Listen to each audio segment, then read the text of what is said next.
Bismillahirrahmanirrahim. Assalamualaikum warahmatullahi wabarakatuh dan selamat sejahtera kepada semua. So, pada kali ini kita akan bincangkan tajuk akhir dalam sains tingkatan 4 iaitu tenaga nuklear. Ini merupakan sebahagian daripada kandungan bagi sains KSSM untuk tingkatan 4. Mula-mula sekali kita akan tengok subtopik 12.1 iaitu penggunaan tenaga nuklear. Pada hari ini terdapat 33 buah negara di dunia yang menghasilkan tenaga elektrik dari tenaga nuklear.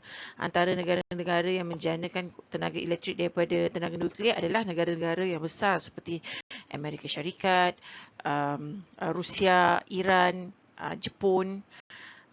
Dan di bawah ni kalau kamu tengok gambar-gambar merupakan gambar-gambar stesen jana kuasa elektrik yang menggunakan tenaga nuklear sebagai punca kuasa dia. Kemudian kita tengok kelebihan penggunaan tenaga nuklear. Kelebihan yang pertama adalah kos yang rendah. Daripada segi kos bahan, kalau kita nak bandingkan dengan penjanaan tenaga elektrik menggunakan bahan api fosil, di mana kos untuk bahan api fosil adalah tinggi. Banyak, kita perlukan banyak berbanding tenaga yang dijanakan oleh bahan nuklear. Kerana bahan nuklear ni dia perlukan sedikit sahaja. Yang kedua adalah kelebihannya menghasilkan tenaga yang banyak. Seperti mana yang cikgu mention tadi, dia hanya perlukan kuantiti yang kecil untuk menghasilkan tenaga yang banyak. Disebabkan itulah kos penghasilan tenaga elektrik dengan menggunakan tenaga nuklear adalah rendah. Dan akhir sekali adalah kurang pencemaran. Kalau kita bandingkan dengan stesen jana kuasa yang menggunakan bahan api fosil, dia akan membebaskan gas seperti karbon dioksida, karbon monoksida dan juga sulfur dioksida. Dan ketiga-tiga gas ini boleh menyebabkan pencemaran udara dan juga ancaman kesihatan kepada manusia. Manakala penjanaan tenaga elektrik dengan menggunakan tenaga nuklear, kalau kamu tengok dekat sini, cerobong ini dia membebaskan wap air. So wap air adalah selamatlah, dia tidak mendatangkan sebarang pencemaran. Seterusnya kita tengok kesan buruk tenaga nuklear. Yang pertama adalah salah guna tenaga nuklear boleh menyebabkan kesan yang buruk seperti peperangan, ancaman keselamatan. Dan kedua, sisa radioaktif boleh mengancam nyawa. Sisa radioaktif ni kita tidak boleh rupuskan dengan begitu sahaja. Kita hantar dekat pusat pelupusan sampah, tak boleh. Dia ada cara dia sebab sisa dia ni boleh mengancam nyawa. Antara ancaman yang paling besar adalah mutasi dan juga kanser. Mutasi ni adalah berlakunya kelainan pada genetik yang menyebabkan bayi yang dilahirkan akan mengalami pelbagai jenis kecacatan. Kalau kamu tengok kat gambar ni, ada gambar tengok jari-jari dia bercantum. Kalau kita tengok yang ni, kaki dia ada lebih daripada satu. Kalau kamu tengok, ini mata dia pelik kan. So ini merupakan gambar-gambar mangsa akibat daripada mutasi, akibat daripada tragedi-tragedi yang disebabkan oleh nuklear. Contohnya macam tragedi Bhopal, tragedi Chernobyl dan juga akhir sekali latest Fukushima. Seterusnya kita pergi kepada subtopik yang kedua, iaitu penghasilan tenaga nuklear.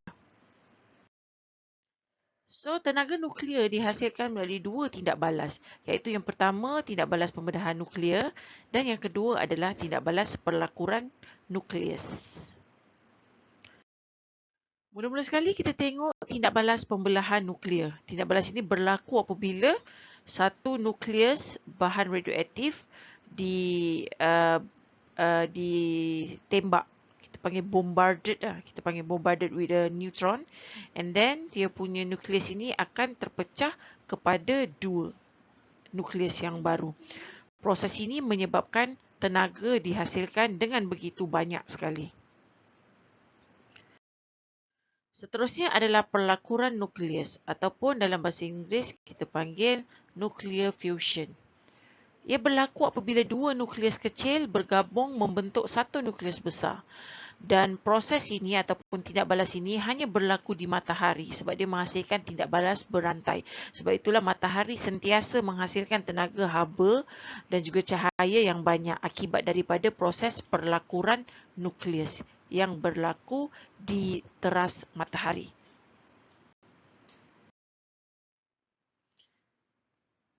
Seterusnya kita tengok penghasilan tenaga elektrik daripada tenaga nuklear. Kebanyakan penjana elektrik menggunakan sistem yang sama bermula daripada turbin sehingga ke pengagihan elektrik.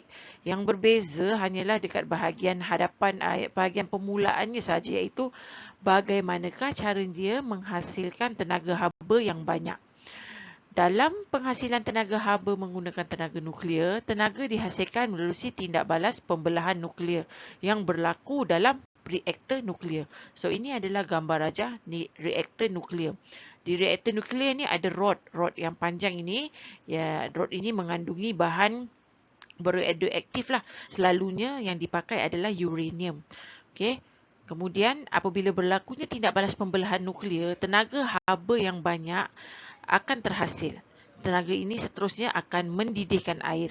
Air ini kemudian akan bertukar kepada steam dan seterusnya akan memutarkan turbin. So ini adalah turbin. So apabila turbin diputarkan, maka tenaga elektrik akan dijanakan dan tenaga elektrik yang dijanakan akan diagihkan ke semua tempat menggunakan sistem grid pengagihan elektrik. Ini merupakan rajah skema nuclear power plant ataupun stesen jana kuasa daripada nuklear. So ini yang kita katakan tadi sebagai reaktor.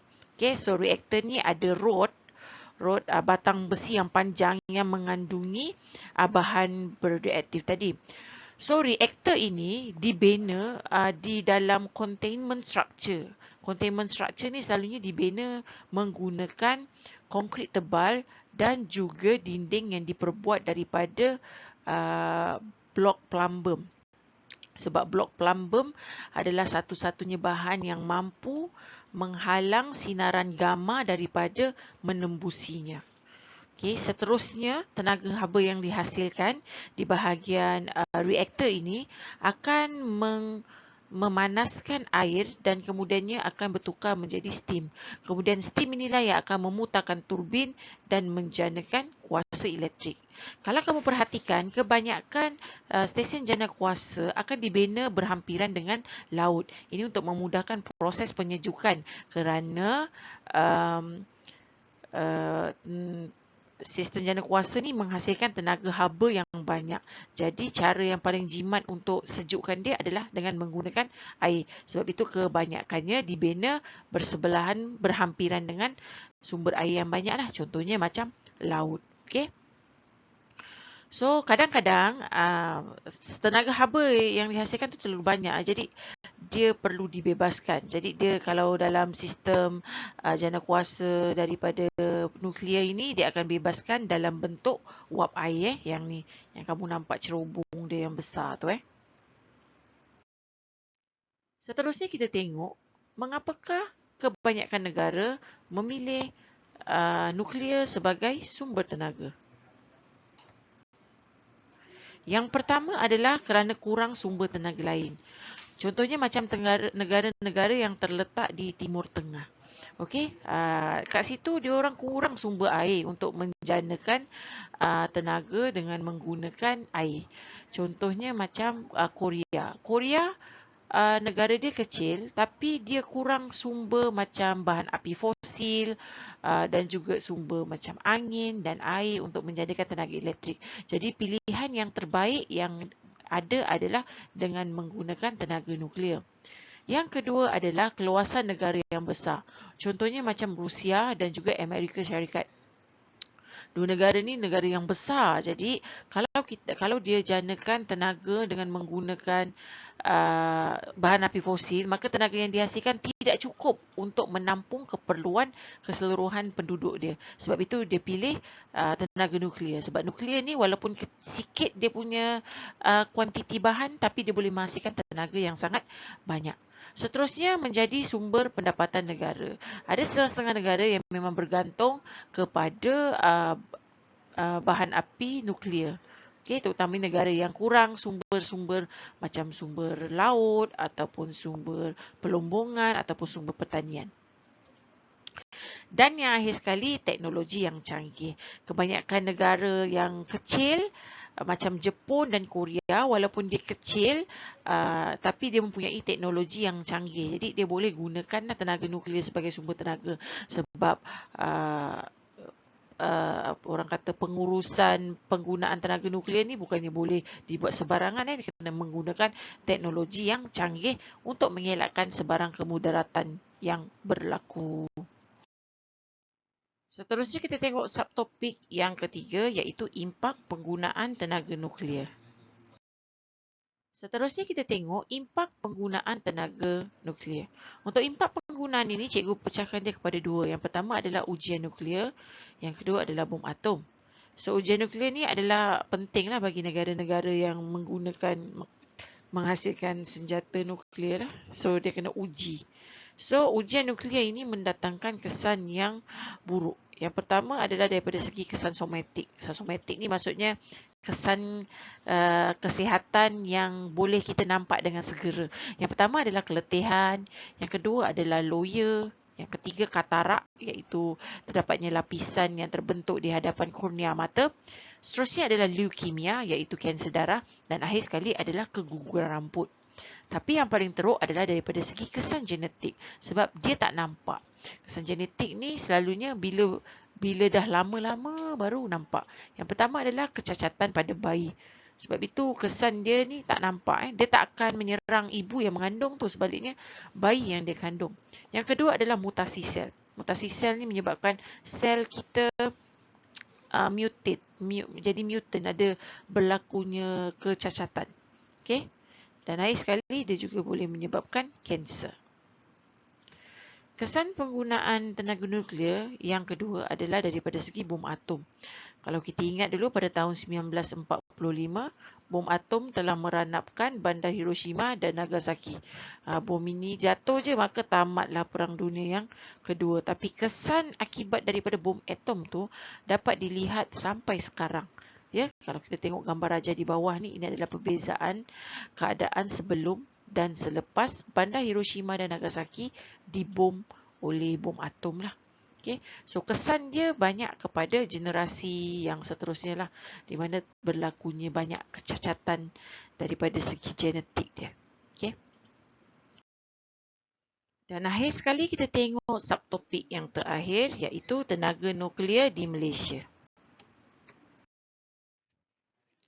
Di Malaysia, 70% tenaga elektrik adalah dijanakan daripada sumber bahan api fosil seperti petroleum, gas asli dan juga arang batu. Contohnya macam gambar raja ni merupakan stesen janakuasa yang terletak di Negeri Sembilan. Stesen janakuasa Tunku Jaafar. So dia menggunakan petroleum lah sebagai dia punya sumber penjanaan kuasa elektrik. Kalau yang sebelah ni pula adalah satu stesen janakuasa hybrid, iaitu dia bergabung antara penjanaan elektrik menggunakan sistem solar dan juga angin. So stesen ini terletak di Pulau Perhentian. Maksudnya ini antara 30% lagi sumber tenaga elektrik yang dijanakan di Malaysia lah. Tapi sebahagian besar daripada 30% ni, lebih kurang 22% adalah dijanakan dengan menggunakan stesen janakuasa hidroelektrik seperti yang terletak di Empangan Bakun dan juga Empangan Kenyir. Ada banyak faktor yang perlu dipertimbangkan dalam melaksanakan stesen janakuasa nuklear. Okey, kalau yang pertama adalah bahan api fosil akan habis dan kosnya semakin rendah. Kerana kalau kita perhatikan trend sekarang ni, simpanan petroleum di negara kita ni hanya mampu bertahan sehingga sekitar tahun 2050 saja. Selepas itu mungkin kita perlu bergantung kepada sumber tenaga yang lain selain daripada bahan api fosil. Yang kedua adalah kesan pencemaran tenaga nuklear nuklear lebih rendah kalau dibandingkan dengan tenaga daripada bahan api fosil.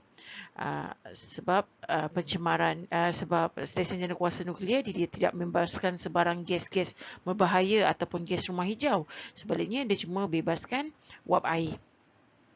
Seterusnya adalah kadar tenaga yang dihasilkan daripada tenaga nuklear jauh lebih besar. Seperti mana yang cikgu dah bagi tahu tadi, untuk janakan tenaga daripada nuklear ni diperlukan sedikit saja bahan beradioaktif tu. Dia mampu menjadikan tenaga yang besar. Kalau kamu nak tahu, bom atom yang meletup dekat Hiroshima dan Nagasaki tu tak besar pun, dia cuma sebesar penumbuk sahaja. Tapi dia punya tenaga yang dihasilkan mampu meranapkan keseluruhan bandar. Dan akhir sekali adalah kawasan pembinaan stesen nuklear perlu sangat strategik. Maksudnya pembinaan dia ni kalau kat negara besar dia akan bina dekat tempat yang penduduk paling kurang lah untuk mengurangkan kesan macam kesan radioaktif dan sebagainya. Sebabnya kalau berlakunya kemalangan, contohnya macam reactor meltdown sebagaimana yang berlaku di Chernobyl pada tahun 1986 dan juga di Fukushima pada tahun 2014, ia menyebabkan kawasan tersebut terpaksa dikosongkan dan sehingga kini tak ada penduduk. Contohnya macam kat Chernobyl tu, walaupun dah hampir 30 tahun benda ni berlaku, kawasan di persekitaran Chernobyl iaitu lebih kurang 200 kilometer radius tu kosong, tiada penempatan langsung sebab untuk kesan daripada letupan pada reaktor nuklear. Sebab itu kawasan pembinaan dia perlu yang strategik lah.